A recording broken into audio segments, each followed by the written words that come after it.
มื้อนี้ก็นัดกันกับไอกิมรกตสิพากันมาถ่ายสวน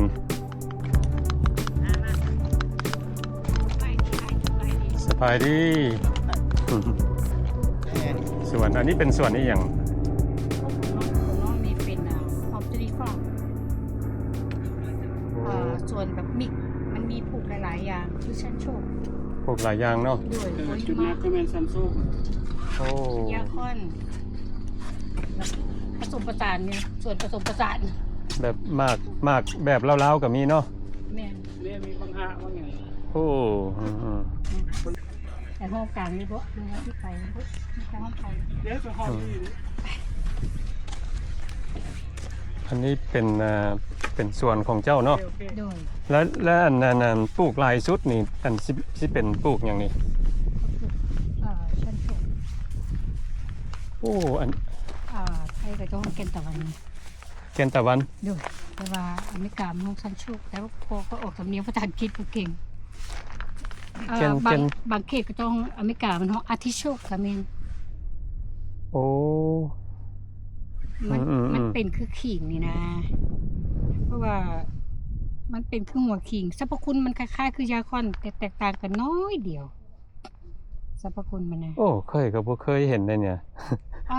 สลาแม่นพี่น้องลาวมุงเพิ่นปลูกหลาย แต่ว่า คือน้องหันปลูกทุกปีอยู่แล้ว เดี๋ยวมันจะเป็นอย่างสิ โอ้มันเป็นหัวบ่ โดยเป็นหัว โอ้ เดี๋ยวน้องที่อันนั้นให้เบิกกัน เออ เนี่ยมันเริ่มชุมดอก แปลว่าต้นมันสิเป็นแบบนี้เนาะ ด้วยเลยปีนี้อากาศมันร้อนแล้วมันจะออกดอกไปธรรมดามันเป็นงานได้ดิธรรมดามันเป็นหัวมันงานเลยมันเป็นชนิดงานแต่ว่าปีนี้มันเป็นย้อนอากาศร้อนแล้วมันเปลี่ยนนะร้อนกระบงเดี๋ยวมันจะมีแบบ มันเป็นหัววะหรือว่า เป็ ยั น งไง หัวเป็นหัวเดี๋ยวมากเลย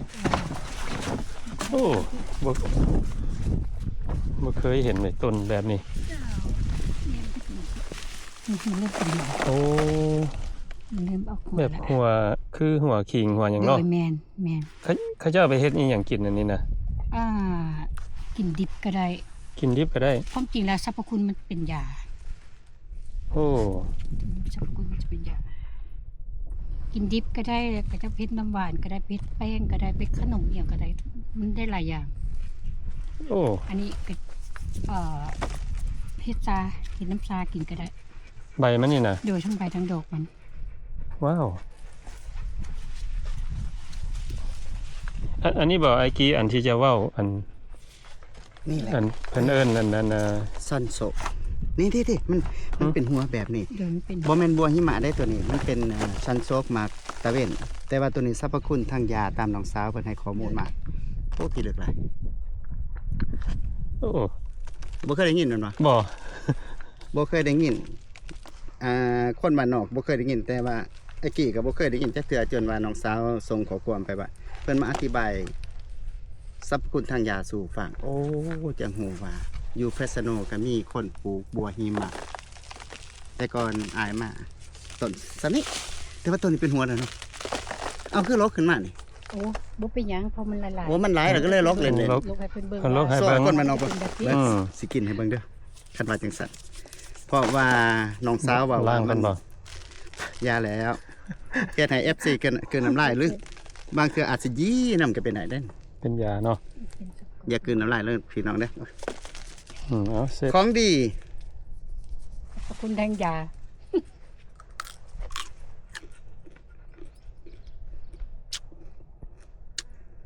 เป็นยารสชาติ มันหวานเนาะ โอ้ ถ้าที่หวานแท้ๆให้มันแก่จัดมันจะออกรสชาติหวานค่าคือมันเผาเลย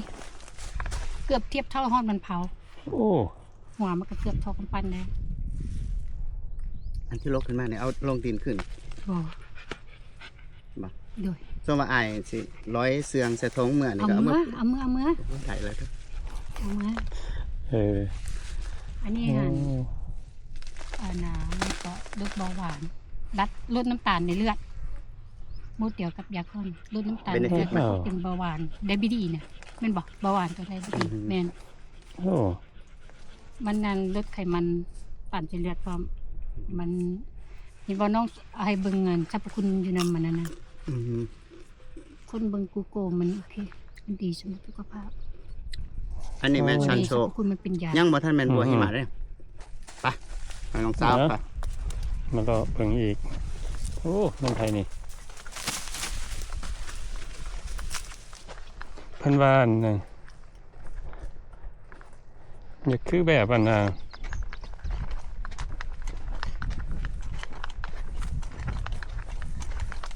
คือแบบหญ้าฝรั่งเนาะ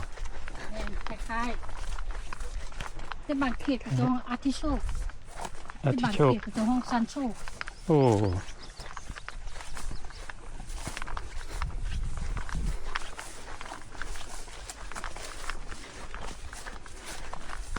เจ้าซื้ออย่างก็ นกก็มัน ฮะ มัน มัน โดย โอ้โอเคยินดีที่ได้รู้จักเด้อ โดยดีครับ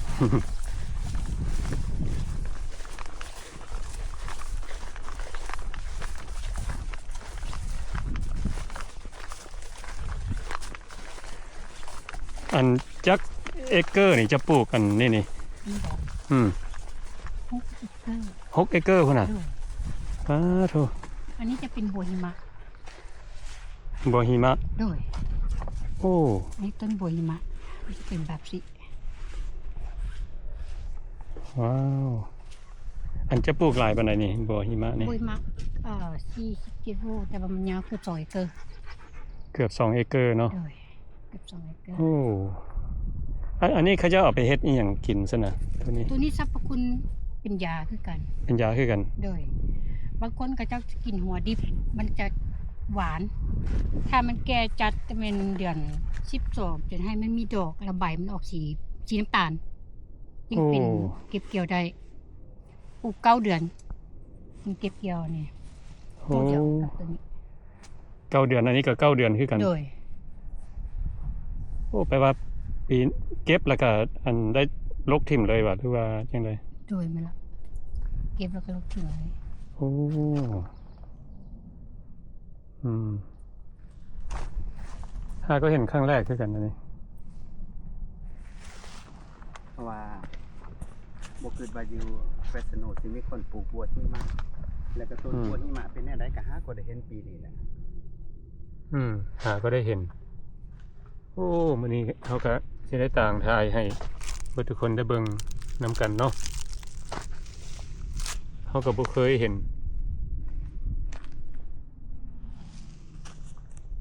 อันนี้เขาเจ้าก็เอาไปเฮ็ดกินนำบ่ โดย เฮ็ดแบบอัน อันนี้สรรพคุณก็เป็นยาคือกัน ใบเกสซาได้ดอกเกสซาได้หัวก็กินได้ โอ้ใบมันนี่นะก็กินได้ โดยเกสซา เอาไปเฮ็ด ตัวนี้ก็แบบลดไขมันในเลือด โอ้ ลดน้ำตาลในเลือด อืม สรรพคุณมันจะคล้ายกันกับหัว โอ้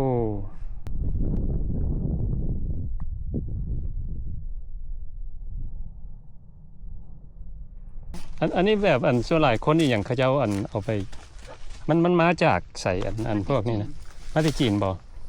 อันนี้ก็จีนนะอันนี้ก็มาจากจีน โดย โอ้สมพอแล้วเนาะคันว่ามาจากจีนนี่ส่วนหลายจะเป็น ยาดี มันทั้ง เป็นยาดีแม่น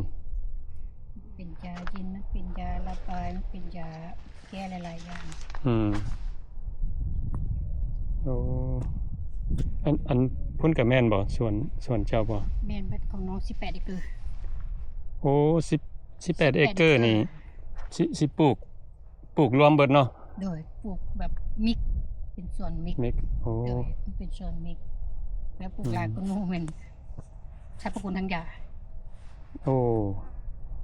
อันพวกนี้แปลว่ามันเป็นแล้วก็ส่งเข้าบริษัทบ่ โดย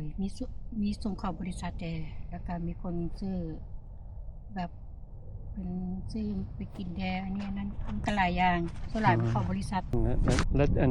จะปลูกเฮ็ดสวนนี่มาหลายปีแล้วบ่ แต่2016 2016 โดย โอ้ แต่2016 อืมอยู่บ่อนเดียวนี่บ่ บ่ย้าย ย้ายไปตลอดเนาะ โดยตะกี้ก็เฮ็ดอยู่ลีวู รีวูฟกับเจนเซนแล้วย้ายมาพีชกับเจนเซนย้ายมาเอ็มกับเจนเซนจนหมดนี้ โอ้ ย้ายตลอด แต่ว่าดินนี่เฮาเซาเพิ่นเนาะ โดยดินเซาเพิ่น เซาเพิ่นแล้วก็ เมื่อ ปลู จาก คอนแทรคแล้วก็ปีย้าย บางเทื่อเฮ็ดต่ออย่างเนาะบางเทื่อก็ย้าย โดยแล้วแต่คอนแทรคเพิ่นให้เพราะว่าเทื่อเพิ่นเมื่อคอนแทรคแล้วเพิ่นก็ขายดินนะ โอ้ เพิ่นต้องการขายดินแล้วเพิ่นคอนแทรคเพิ่นก็ต้องได้หาดินมาให้ อืมโอ้โอ้อันนี้เนาะไอ้กีเว้าให้ฟังเฮาก็งงว่าเพิ่นว่าหยังว่ายูคอนว่าย าคอน ยาคอน ยาคอนบัวหิมะ ทางบ้านเฮาห้องบัวหิมะแต่อเมริกาก็จะห้องยาคอน โอ้เคยละคิดว่าไดคอนบ่แม่นเนาะ โนไดคอนมัน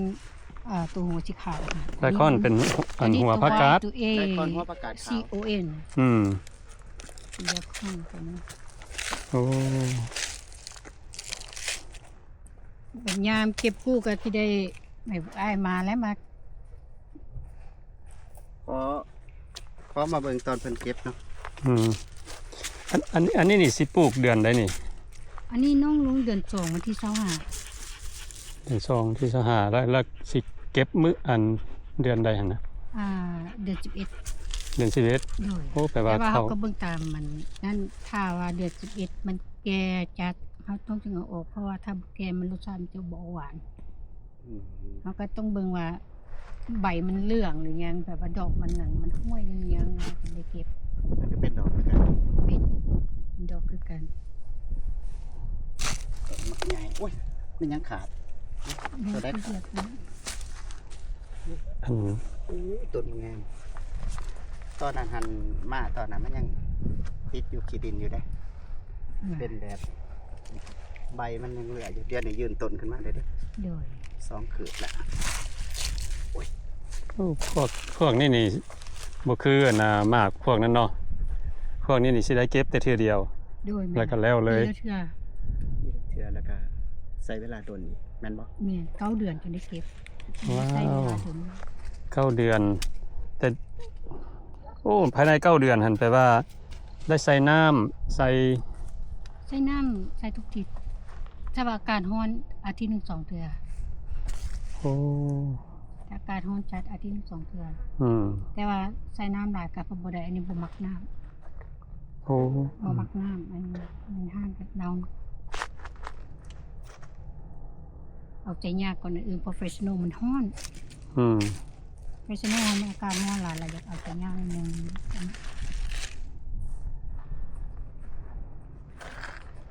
ตอนนี้ก็ถือว่าเดือนหาขายเดือนหาเหลืออีกเวลาอีก4 เดือนเนาะ โดยแม่ จะได้เก็บไปเด้ อืม เป็นจางแพงเลยนี่เก็บจางเป็นขุแม่นบ่ คือเป็นตัวนั้น ตัวนี้เป็นขุ ตั ตัว ว นี้ นี้ จะเป็นคือตัวนี้เขาจะตัวหลายแม่นั่นเขาเก็บเอง เก็บเอง โดยตัวนี้มันเขาเก็บเองแต่ตัวนั้นเขาจ้างคนเพราะว่า ตัวนั้นหันซื้อเป็นออเดอร์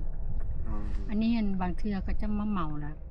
บางเทื่อเขาเก็บตามเหมาให้ก็เจ้า เอาแน่ได้หมายถึงเขามาสั่งเอาเป็นพาวกับข้าวนี่ว่า ดูตัวก็จะเอาจากที่500 ผ้า 2-3,000 ผ้าเด้อเก็บไปคนเดียวก็จะเอาไปตลาดบางเทื่อก็คือเหมาเลยเด้อแบบแล้วแต่ว่าเขาจะเอาจากพันผ้าสินะน้องก็เอาไปให้เพิ่น ว่าเป็นพันพาว อืม ถามเนี่ยพี่กายนี่ได้จักพาว หลายพัน หลายพันบ่จะฮู้ว่าพาวหนึงเท่าไหร่ถามเพิ่นได้ดู ก็คือสิเป็นราคาอยู่กับเพิ่นสิบอกอยู่บ่ล่ะ หึ พาวหนึ่งเท่าไหร่พี่กาย อันนี้เขาขายทรงปีกายอันนั้นผ้าหนึ่ง5 ดอล หลายพัน ผ้า คุณ ละ หา 5 ดอลแต่ว่าทำเอาหัวใหญ่สมมุติจะเลือกเอาแต่หัวใหญ่ที่ผ้าละ5 ดอลแต่ว่าจะเอามิกน้องก็บ่ได้ว่าเอาหัวน้อยให้ขึ้นไปเบิดเอาหัวมันโอเค ขึ้นไปผ้าละ3 ดอลเจ้าซื้อ100 ผ้าขึ้นไปค่อยจะขายผ้าละ3 ดอล อืม ถ้าว่าจะซื้อหน่อยหนึงผ้าละ5 ดอลจังซี่นะ เนาะคือว่าราคาดีควรหมู่นี่ก็แม่นหัวขนาดมาตรฐานหัวใหญ่ แม่น ซะ เอา ถ้า ตาม มี เกรด กัน เนาะ หัวในหัวใหญ่หัวหน่อยหัวใหญ่หัวหน่อยก็ลดให้3 ดอล โดยแม่น บ่แม่นลดให้3 ดอลเป็นราคาพาวละ3 ดอลว่าซั่นซะ โดย ฮู้บ่ว่าเพิ่นเฮ็ดมาจากปีแล้วแต่เป็นหยังพวกเฮาบ่ฮู้ว่าอยู่เฟสโนมีสวนบัวหิมะ อืม บอกคนบ้านนอก ขาย นี่ ตามโอ๊ตก็จะมาโอ๊ตที่ เฮ็ดจักปีแล้วบอกคนบ้านนอก จะ นี่ 2016 คุณได้ อืม ขายตัวไม่ขาด2016 ส่วนหลายตัวก็มาครับขายต่างรัฐแต่นะแล้วก็ขายส่วนหลายมันขายเขาออเดอร์ไว้แล้วก็เลยบ่ได้ขายแถวเฟรชโนหลายคนก็เลยบ่เคยฮู้มาอยู่นี่เขาเฟรชโนกระปุก ตอนนั้นเริ่มสิเป็นดอกแล้วเนาะตัวสันซบโอ้ยมีคนรักบัวหิมะบ่หั่น ผู้ใดหั่น คือใบเนี่ย เพิ่นเฮ็ดหยังเพิ่นลกหญ้าป่ะ โดยเป็นแบบเนี่ยเพราะว่ามันซ้อนอยู่น้ำคูอันนี้นะ เพราะว่ามันใส่ยาเคมีฆ่าหญ้าบ่ได้เด้ตัวนี้เนาะ บ่ มันต้องแบบออร์แกนิกเลยแม่น แม่ บ่ นเพราะว่าใบมันนั่นน้องกับเพชรสาคือกัน อ๋อ เพราะเจอบ่ใส่อันนั้นสาร ก็ เค สิ มี บ่ใส่ นะ สารเคมี โดยก็สิบ่บริสุทธิ์ยกฉีดยามันหยังตัวได้เสียเนี่ยเอาเพราะว่าใบมันพวกเฮาเพชรสา ตากแห้งบ่ โอ้ ตักแห้งเลยสา แล้วก็ปลูกนี่ใส่หยังได้นี่ธรรมดา หมู่เฮาเป็นออร์แกนิกแต่ละเราก็บ่หาบ่ทันได้ใส่หยังเด้อ โอ้ออร์แกนิกว่ะ โดย ว้าว แล้วก็บ่ได้ใส่ยังบ่ทันได้ใส่เคมีหยังเลยเพราะว่าใบมันพวกเฮาเพชรสาเป็นต้นน้องก็เอาไปตากแห้งให้สากิน ห้วย มีคน เพราะ ซื้อ มัน อยู่บ่ ฮะ มีคนซื้ออยู่บ่ใบมัน ใบมันก็มีหลายคนถืออยู่ไดเพราะว่าอันนี้มันก็ลดน้ำตาลในเลือดเด้ โอ้ ลดน้ำตาลในเลือด ทุกอย่างเป็นยาเบิดตัว เป็นยา แปลว่าอันใบมันนี่ก็สิบ่ได้เอาทิ่มเนาะ บ่ โอ้ ใบมันก็บ่ได้ทิ่มดอกมันก็บ่ได้ทิ่มแล้วก็คุณมันปีดมันเพราะมันเป็นยาได้ทั้งใบทั้งนั้นน่ะทั้งดอกมัน อืม ทั้งหัวมัน ทั้งงามันอีกเนาะงามันก็เอาไป งากับไปเฮ็ดปุ๋ยบัดนี้ มันบ่ได้เด้เดี๋ยวสิจะใบกับหัวกับอัน อืม ดอกมัน ลำต้นไม้เข้าไว้บด บ่ได้เฮ็ดปุ๋ย อันมันสิดีอันอีหยังนี่สันพวกใบมันนี่ สรรพคุณมันคล้ายๆคือกันกับหัวมัน โอ้ สรรพคุณมัน ดีหลายสิ่งหลายอย่างเนาะ โดย โอ้มื้อนี้เฮาก็ได้มาเรียนรู้อ อีกหนึ่งพืชที่พวกเฮาบ่เคยฮู้มาก่อนว่าเขาเจ้าปลูกที่เมืองเพชรสนงแม่นบ่ล่ะแต่ก่อนเฮาก็ไปแต่หมักหน้าหมักต้นแต่ว่าหมักหน้าหมักต้นเพิ่นเฮ็ดได้นี่ อืม เฮ็ดมิกแบบส่วนมิกทุกปีแต่ว่าเฮาก็เฮ็ดอันนี้ส่วนอันนี้มันส่วนหลายก่อนพวกนั้น สิเอาไปไว้ใส่หนึ่งคือว่าเฮ็ดลายกระดอกกระเดียแท้ โอ้ยสิว่าหลายเท่าลูกดก ลูกดอก ลูกดก ลูกดอกใบมันบ่นี่ โดยอันนี้มันโตอันนั้นที่ว่ามันเนี่ยก็อยู่พื้นนะอยู่ ใบมันติดดิน ตัวมันเหลืองอะนะมันติดดินเขาเอาออกเพราะว่าย่านมันโบตัดเขาต้องเอามันเอาออกก่อน มีการลิใบอีก แม่นให้มันตัดขึ้น เอาตัวใบเหลืองๆมันที่ตายอะนะเอาออก เพราะว่าเพื่อให้มันตัดบ่จะสั้นแล้วมันจองกันอยู่ อืม ใบเหลืองนั้นเอาออก ก็สิแบบเดียวกับบักเขือหมักหน้าหมักต้นก็จะ อืม จะลิใบคือกัน เพราะว่าเขาจะส่งมาเขาจะได้ใบที่แบบมันดีสำหรับเอาไว้ปิดตา ให้มัน ใบเหลืองมัน บิด เอาออก มันบิดกี่ดินว่าจ้ะ โดยให้มันบิดขี้ดิน หอมป่ะ หอมคือหัวมัน อืม หอมคือหัวมัน ไปย่างไปเรื่อยๆลมกันไปน้ำคนบ้านนอกก็บ่เคยเห็นจ้าเสือว่าซั่น บ่เคยเห็นได้อันนี้ แต่ซื้อมันก็ยังบ่ทันได้เห็น บ่ทันได้ บ่ฮู้ซั่นนะ เสือว่า อืมโอ้แบบเฮาเว้าแล้วมื้อนี้เฮาก็ได้มาเรียนรู้หลายอย่าง ปัดคุดนี่เอาจังไดเอาซาดติดให้เบิ่งได้ดูใส่ลงไป ตัดเริ่มละตัดแล้วก็ดึง อุ๊ย โมเดียว ว่าซั่น กับ วะ ปลาโมเดียวกับ แบบอัน มันต้น แบบเขาตัดมันต้นหรือว่า แม่นมัน นั่น ทุ คือ ดิน การ นี่วะ โดยทุกมันนั่นฉันโชคคือกันตัดแล้วก็มีแต่ดึงขึ้นมา หัวมันก็สิขึ้นมานํ ขึ้นมาดำเพราะว่าดินขี้ทรายมันง่ายแต่ว่ามันเอาใจยากในตอนนั้นเขาปลูกอากาศมันร้อน มาเบิ่ง อืม แต่ว่าเดี๋ยวนี้หันคนสั่งจองเบิดแล้วเต็มแล้ว เต็ม แต่ว่าก็แบ่งพี่น้องได้อยู่ ยังแบ่งให้ได้อยู่ ด้วยได้ ว้ายทางนี้เว้าตั้งเป้าหมายว่าปัตตอนเพิ่นขุดหั้นนะ อืม สิมาลายแล้วสิเทคโอเดอร์เต็มไปแล้วเด้ว่า อื ซั่น ม เอาพี่น้อง FC ของคนบ้านนอกเบิ่งเด้อว่า บัวหิมะอยู่ทางเมืองแฟสโนมีคนลาวเฮาปลูกเด้อ อันนี้มันบอกแน่บ้านเกิดเมืองนอนบอกพี่น้องคนบ้านนอกเขาแน่ โอ้ยน้องเป็นคนทางภาคเหนือซัมเตอร์บุญน้องเป็นคนทางภาคเหนือ โอ้ ต้อง เนื้อแบบอันนั้นอันอย่างอันทางอัน เมืองซ้ำเหนือ สำเนือ ซ้ำเหนือหัวพันธุ์ ซัม โอ้หัวพันธุ์นี่อย่างพุ่นน่ะ ด้วย แต่ว่าเพิ่นเป็นคนซ้ำไต่ซ้ำเตอร์ น้องเป็นคนซัมไต้คนซัมเตอร์ แต่ว่ามาอยู่เวียงจันทน์เนาะอยู่ ไม่อยู่แถวทางอน สายอาฟางอนนะ ย้าย บ้านใกล้ๆแถวบ้านน่ะคัมแบ็กทูลาวได้นี่คัมแบ็กลาวได้นี่ Welcome back คัมแบ็ก Laos ลาวได้นี่ เลยเพราะว่ามาอยู่ย้ายมาแต่สำเหนือกับ1989มาอยู่เวียงจันทน์ 89 โดย เวียงจันทน์89มาอเมริกาปี 2010น้องมาอเมริกา นะฮะก็มาใหม่ 2010หาก็มาเนาะ โดยน้องมา มาจะมาคอยก็ยังงงอยู่ว่าเราไปคิดได้จังไดจังว่ามาปลูกปับมากับมาใหม่ๆซ้ำแล้วก็ยังมาปลูกบัวหิมะอยู่พี่บัดผู้อื่นเขาเฮ็ดสวนอยู่พี่เขาก็ยังหลายคนก็ยังบ่ฮู้ได้ว่าสิเพราะว่าบัวหิมะนี่เขาสิปลูกจังไดแล้วปลูกดูแลมันแนวใดอายุมันจักเดือนจังสิได้ยังคือว่าหลายคนยังบ่ฮู้ดอกแต่ว่าน้องฮู้ น้องก็สุขสันต์เป็นเพื่อสุขภาพน้องเพราะว่าทุกอย่างมันเพื่อสุขภาพตัวเองเบิดเพราะว่าทุกคนว่าอันใดมันดีสำหรับตัวเองเพราะน้องก็อย่างเป็นกระเพาะลำไส้ โรคกระเพาะ หน่อยกับกระดูก โอ้ แคลเซียมบ่มีแคลเซียมปานใด มีปัญหาเรื่องกระโหลกน้ำ ด้วยมีปัญหาเรื่องแคลเซียมกับหัวใจ หัวใจอีก ก็เลยว่าผู้เพิ่งมีอย่างดีตะกี้น้องเห็นแต่อยู่อังกฤษก็เจ้าจะมักอารมณ์เป็นจีนอังกฤษก็เจ้ามักอารมณ์อันนี้น้องก็เลยว่าศึกษาเบิ่งว่าจะเอาลองมากินเบิ่งว่ามันสิดีสำหรับตัวเองบ่ก็โอเค สาเหตุที่ว่าตรงไหนมาปลูกตัวนี้เนาะ โดย แล้วบ่ได้แม่นว่าอยากหาอัญญาทั้งหลายน่ะย้อนว่าบ่อยากกินยาหลวงหลาย โดย หาพืชสมุนไพรดูแลสุขภาพก่อนหน้าไปจังซั่นซะเออ พวกนี้มันก็ซอยเบิดเนาะ ซอย ผ่านการกินมาได้ผลแม่นบ่ น้องก็ว่ามันสบายแบบอยู่ง่ายมันอยู่สบายอะนะ ลองกินบ่เฮา อืม เฮานี่มีปัญหาสับจางเฮานี่ อืม ซอยได้อยู่ว่าสับจาง อันนี้ก็อยู่มาหลายพันพายใส่สับจาน โอ้ตัวนี้แม่นตัวทั้งนี้เว้าถือว่า ปีหนึงหลายพันพาวพี่น้องก็คูณเอาเนาะพันหนึงก็มาคูณให้หา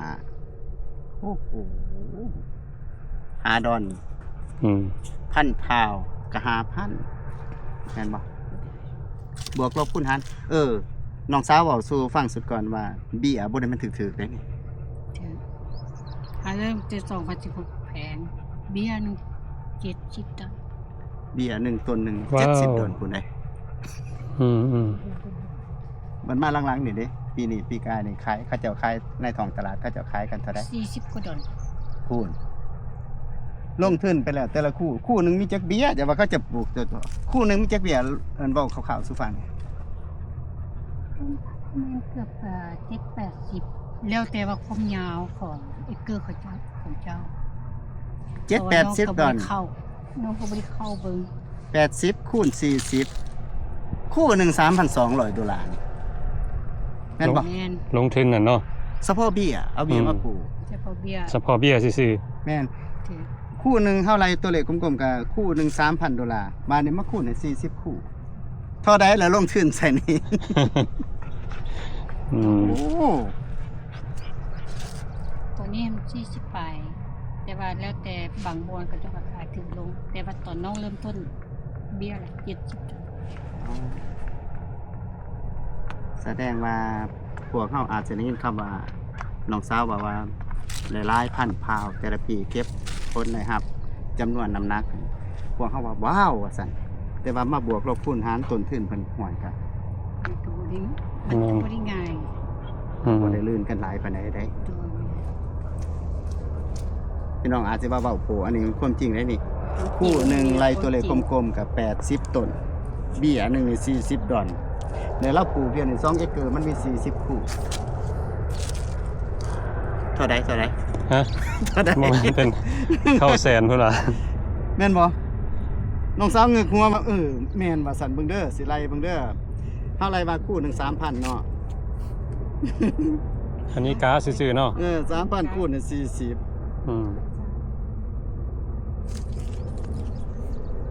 แสนซาว 2เอเกอร์เด้นี่ 2เอเกอร์เนาะโอ้ ขึ้นก็เว้นหน่อย ลงทุนมาแม่นน้อยเพราะอ้ายนี่คันมีเงินแสนสาวอ้ายสิบ่ปลูกดอกบัวหิมะอ้ายสิเมื่อปลูกกันยกน้องอยู่เมืองลาว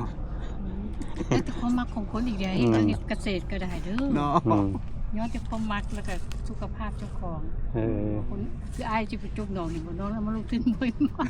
คนละเลยแม่น อืม คืออันนี้น้องเริ่มต้นกะแพงคือกัน นี่วะ แน่น อันนี้ถ้าผู้ใดเริ่มต้นปลูกก็จะว่าจกจริงนะคือกัน โอ้ เดี๋ยวนี้ ต้นทุนหลายว่าซั่นๆเนาะใส่ต้นทุนหลายเงินหลาย ทุกอย่างมันใช้ต้นทุนเพราะว่าสรรพคุณมันดีเด้แล้วสุขภาพมันเป็นยา แต่ว่าแต่ละปีนี่ก็บ่เคยอังจักเทื่อว่าซั่นซะขาดตลาดเลย ผมก็เคยอ้างเพราะว่าเป็นบริษัทนึกเด่น คือว่าในเดือนนี้น้องสาวก็ยังว่าเขาเจ้าออเดอร์สั่งจองไว้เบิดแล้วเต็มเบิดแล้วผู้อื่นอยากมาได้ก็อยากได้อยากมาอยากเอาก็ต้องสิมีแบ่งให้อยู่ โดยแพงนี่เพราะว่าอันนี้เพิ่งเกิดโทรมาทุกปีน้องก็จะว่าน้องบ่ได้อันนั้นมันส่วนหลายก็จะออเดอร์ไว้แล้วราคาตามออเดอร์ก็จะจองก็จะจองไว้ เบิ่งเอาเด้อ น้อง FC คนบ้านนอก หลายกว่าเก่าอีกปีหน้าเด้อ ปีหน้าเสร็จอีกหลายกว่าเก่าอีก หลายกว่าเก่าเจ้าสิหายเกิดปีหน้า ครับ ปีหน้าน้องเจ้าจะหายเกิด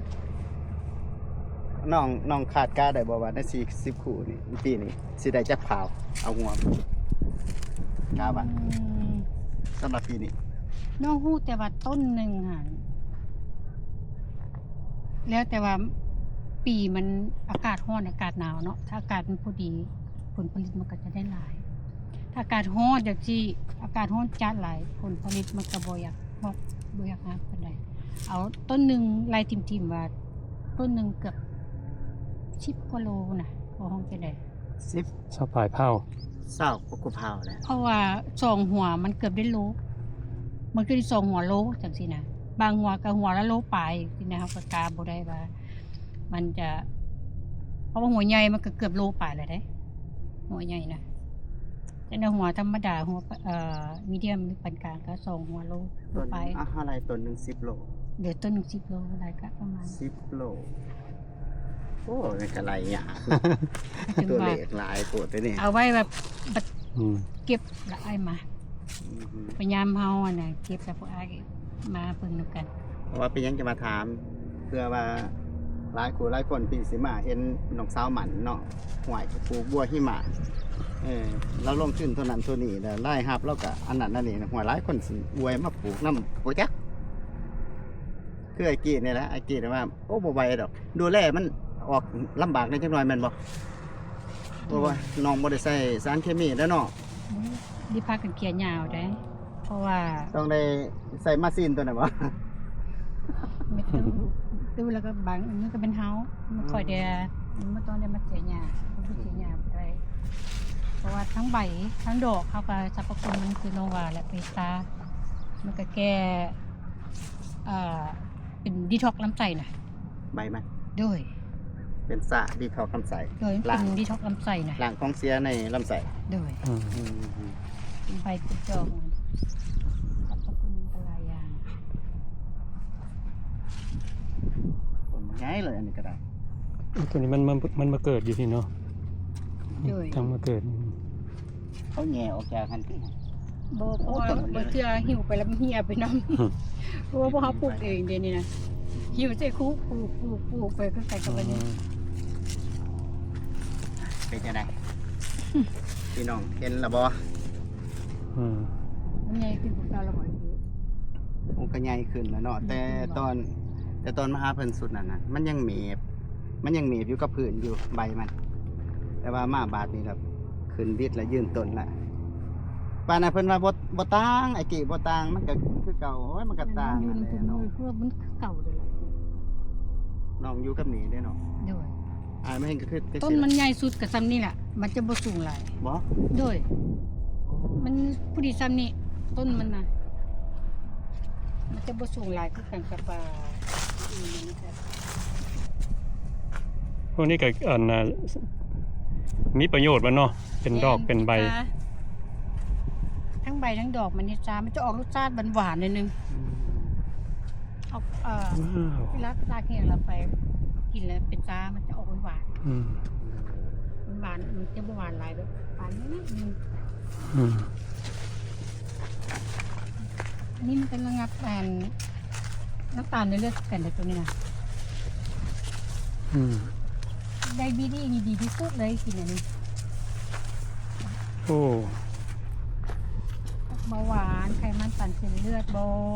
เยอะตัวนี้สรรพคุณมันจะดีนะตัวนี้ อืมอันปลูกพวกนี้ก็ได้ออกมาทุกมือบ่นี่พวกนี้นี่ อันใด อันพวกนี้นะได้ออกมาเบิ่งทุกมือบ่หรือว่า โอ้อันนี้ว่ะ อืมคือสิบ่ได้มาทุกมือเนาะแบบมากมักไม้ลาวเฮานะ โอ้บอจะไม่ได้ทิคแค่คือกับมันไม่ไงคือต้มมะเป็ดมะเขือมะอย่างนั้น อืม เพราะว่าอันนี้หันมีแต่ว่าเขาเพียนแต่ว่าใส่น้ โอ้มีแต่ใส่น้ำเนาะ ำโดยใส่น้ ทิศหนึ่งสองเทื่อ ำโดยใช้ทีหนึ่งสองเถื่อ โอ้มันก็ ระหว่างที่สุดมันตูน มี ตัวนี้มักขนาด โอ้ตัวมันกัดอยู่พื้นดินน่ะนะ โดยเอาไปเมื่อต้น โอ้ ใหญ่ประเดี๋ยวมันก็เอา อืม น้องที่ซอกหาต้นจะเป็นดอกนั่นก็คุณ โอ้หัวสิงไข่ก็เป็นของเจ้า แม่น โอ้ คล้ายๆกับของเรา ออกเป็นหลายต้น สมพอเลยเพิ่นว่าต้นหนึงได้เป็น10กิโล 10กว่ากิโลย้อนว่ามันแตกหลายเงาจัง อื ซี่ ม เนาะ เออ เสื้อนั้นมักอันน้ำมักอื่นเขาจะเล่น ว้าวเป็นยา ลงมาแม่นะก็จะที่ลงมาอีกเลยไม่ได้เป็นโลกกระจอนั่นเนี่ยก็จะกลายเป็น สองแล้วว่าใบมันนี่เอาไปตากแห้งเฮ็ดซ่าส่งกับน้ำอุ่นดื่มว่าสันดีต่อสุขภาพล้างลำไส้โดยเฉพาะพวกที่เป็นไดบีดีเบาหวานเนี่ยสามารถลดน้ำตาลในเลือดได้หัวมันดีไปเบิด อืม เขาบอกว่าบัวหิมะ นะมื้อนี้เฮาก็ได้มาเรียนรู้เนาะ อือฮึ อืม สิ่งที่บ่เคยเห็นก็ได้เห็น เออ โดยเฉพาะอัน FC คนบ้านนอกเข้าค่ะว่า บานเนี่ย ผู้ใดเคยเห็นแนวใดละบ้านพี่น้องเอิ้นอีหยังและสรรพคุณดีแนวใดในคอมเมนต์มาเว้าสู่กันฟังได้เด้อเนาะ อืม ว่าเจ้าของสองคนบ้านนอกเพิ่นก็บ่เคยเห็นจัก บ่ เทื่ เคยเห็น ข้าพเจ้าก็ตอบได้เต็มปากว่าบ่เคยเห็นคือกัน อืม ก็สิมาเห็นนี่แหละ ขอบใจน้องสาวเจ้าของสวนเพิ่นแห อื น่ มน้องสาวมั่นเนาะ อือฮึ อืมเพิ่นก็ได้พาพวกเขามายังรอเบิง อือฮึ สวนของเพิ่น18บ่18เอเกอร์ อ่าฮะ อืม18เอเกอร์นี่ก็โอ้ใหญ่ ไรเป็นเฮกตาร์อยู่บ้านเฮานี่ก็ห่วย มันจะได้กล้าไปว่ะ 7เฮกตาร์ไปบ่มีไผดอกสิไปเฮ็ดไร่เฮ็ดนา7เฮกตาร์เฮ็ดผู้เดียวเนาะพนักงานมีจักคนแล้วปีนี้ มีครอบครัว อย่าบอกได้มีแต่ผู้เดียวนี่ ครอบครัว มีแต่ครอบ อื ครัว มเป็น จ้างคนเวลาเก็บจ้างคนบางมื้อ38คนก็มีเก็บอันนี้ โอ้สำหรับตัวนี้น้องเก็บเอง เดี๋ยวตัวนี้น้องเก็บเอง แต่ว่าตัวนี้นี่ก็เลยจ้างคน เดี๋ยวเพราะอันนี้มันง่ายดิเป็นหัวใหญ่ ไรจังได๋นี่สมมุติว่าอาจสิมาเฮ็ดนํ อันนี้คู่หนึง5ดอก คู่หนึงหาดอนคู่ทั้งสีเฮานี่ โดย ห่วยมาเป็นหยังพี่น้องมาเด้อ มาเด้อพันยามันมาซอยกัน อืม คู่หนึงหาดอนสองคู่ 5ดอก สองคู่ก็ได้บล็อกหนึงแล้วว่าซั่นซะ บล็อกหนึงน้องเอาสองคู่ว่ะ บอกอันนี้ตัวนี้มันจะขายเป็นถุง ถุงละ20พาว อ๋อ อืม ได้ เพราะนี่หั่นนั่นคู่หนึงผู้ดีถุงหนึงคู่หนึงผู้ดีถุงหนึงจ้ะเพราะว่าเฮาต้องได้มาล้างต้องคลีนเบิ่งอ่ะต้องเบิ่งว่าตัวใดมันเน่าตัดออก ล่างให้บ่หรือว่าน้องล่างเอง น้องล้างเอง เพราะว่าน้องต้องได้เบิ่งถ้าว่ามันมีมันเป็นแมงหรือว่าไม่โจกกัดเอาบ่ได้เอาต้องได้เอามีดมาแบบตัดอ เอา อก มันจะแยกเคลียร์ออกประสันซา เอาออกแม่นเพราะว่าเพิ่นเอาไปแล้วเพิ่นก็ไปล้างเพิ่มแล้วก็บางห้านอาหารเห็นบ่เขาเจ้าอยู่ห้านอาหารกินจานน้อยๆ30จาน เขาไป 40จาน ปรุงอาหาร นี่ บอกเลยว่าตอนน้องเคยจ้างผ่านมาบางมือหนึงเขาได้จะขู่ แล้วแต่ผู้ไว้ผู้สร้างคือกัน ผู้ไว้นี่อ่ะบอกผู้ไว้ ผู้ไว้ก็คือว่าส่งเป็นผัวเมีย60คู่ ต่อมือ ต่อมือ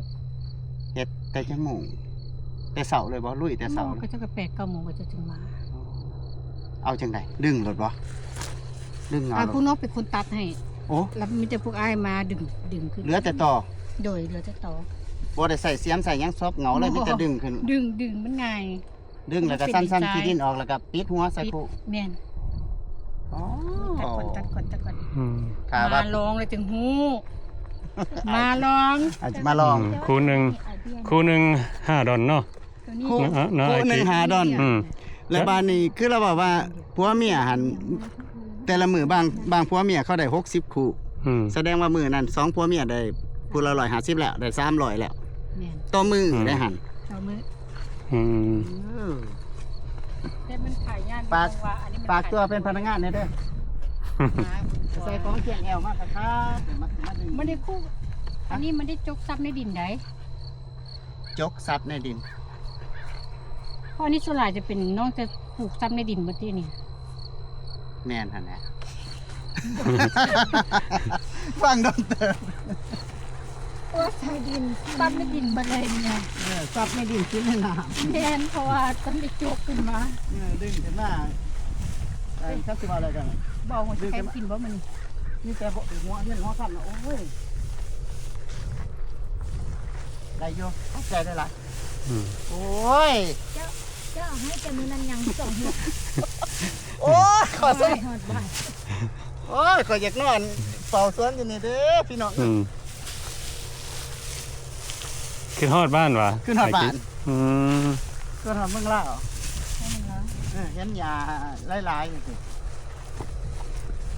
เพราะเนี้ยที่นี่เขาเปลี่ยนเขาปลูกหมักแตงลายเขาพูดขึ้นแบบพี่กายนี่จะได้เป็นเลาะใหญ่เขาจะกินหมักแตงลาย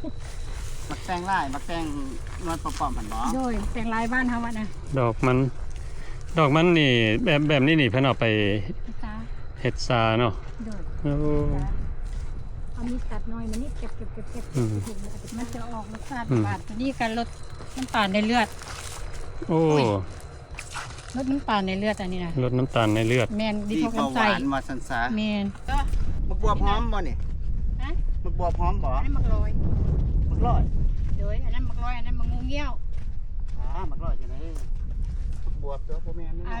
อันนี้ต้นทางหน้านี่บวบ อันนั้นเป็นมักลอย อันนี้มักงูเงี้ยว ตัวไปกินเอาลาความร่วมเนาะขอบอกขอบใจ อืม FC บ้านนอกและขอบอกขอบใจเจ้าของสวนเพิ่นที่